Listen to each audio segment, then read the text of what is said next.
like he performed great? Well, you know, a lot of times that they never gave it. He's always been a hell of a fighter, but he was never in shape though. For me, he had a chance to get in tip-top shape. Floyd, how satisfying is it for you to be going out with you and your dad's relationships on such good terms, and the closest that apparently is there between the two of you? A lot of things. Even right now, a lot of times we don't see eye to eye to where, as I don't really like how he plays it, how he let the social media play it, play it to him and get him riled up. I told him, you got a good life. You making 7 figures. You live in a beautiful house. Stay positive.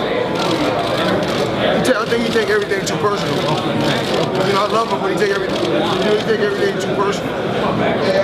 That's hard to not take it personal sometimes, especially somebody like in the spotlight like you. You get a lot of shots at you. Did it ever bother you at any point in your life? No.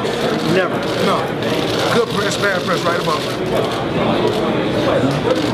It don't really matter what anyone say about me, because at the end of the day, I go in my garage, I look from this sport, I was able to make my father rich, make my mother rich, retire her early, make them happy, make sure my children get the best education, make sure my grandmother, she didn't retire early, but I was able to give her a great life. So, that's what's really, important to me, giving them comfort. That stuff has happened after years of success in career. Yeah. What about early in your career when you were trying to make it? No. People were criticizing you. I never focused on it. I didn't really care. They talk about you today, and then forget about it and be talking about something else tomorrow. Well, how did you learn to ignore that? Because a lot of people can't ignore criticism. Tell them that I don't care. Because when I leave here, I can go anywhere I want to go around the world. And just because somebody says something about me that's negative, I still, if it's a girl that I'm going out with, she's still gonna like me the same. My mother's still gonna, as long as my children and my mother and my family love me the same, I can care less what anyone else has to say. I don't even know what nobody say about me, to be honest. Because that's not important.